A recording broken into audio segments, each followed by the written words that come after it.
cannot find its origin in the body. It's mentioned. I could invent something and say it exists. How would you know?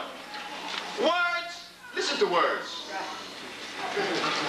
Levitation. Levitate paper. But doesn't the word exist? But have you seen something levitated? No, you have not. The word unicorn exists. Is there any unicorn? But the word exists. You see? We've been derailed. We've been removed from our mother. So in talking about nutrition, it's not just food. What kind of food? And how do we go about it now? And I thank Brother Sonny Carson for taking the time to penetrate that other layer. Because remember, we're growing. We're not as antagonistic towards one another anymore.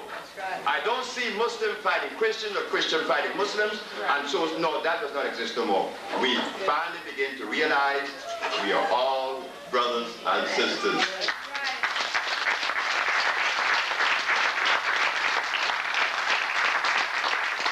I do not want to hold you up any longer because I could talk on and on and on and on. But we want to understand that the time has come that if the Caucasians deprive us of our food from our children that is equitable, complementary, then what is he saying? Genocide. It's genocide. How could you feed the computer a substance that will erode it? Thank you very much.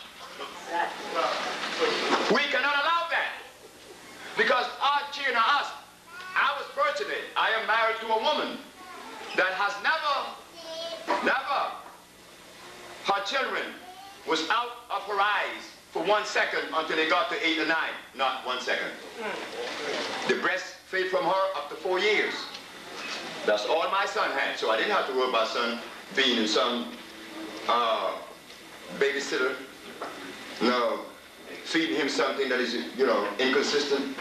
I didn't suffer that because of the wife that I have. She dare not send her children out to anyone, any institution of any kind. Cesar sucked her breast for 4.5 years, and that's all he had. And I asked him one day, why did you stop? Well, Mommy said it was hurting her. But it was good, Daddy. I said, Daddy had it too. And one day that boy came to me and said, Daddy, just go in the mountains. Drove us down the mountains. Said, I have something to tell you. I love you very much, Daddy. And he put his face against mine, his forehead. And he's only 7 at the time. He said, Daddy, I love you very much, and you know it. But Daddy, I love Mommy so much more. I said, who did you come out of, Mommy? Whose breast milk you sucked for 4.5 years, Mommy? So why are you telling me you love her the way you love her? And he drew back. He said, does that mean that she's supposed to be that? I said, yes. Does that mean that your mommy is that to you? I said, yes, my mommy is still that because my mommy lived with us. I said, so you see how easy it was? He said, no, you don't have to fight.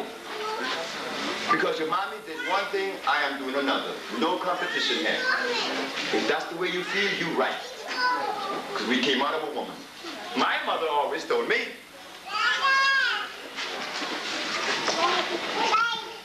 every living human being knows that when a child comes into the world, male or female, it comes out of what? A male or a female? No, I don't think we want to really say that.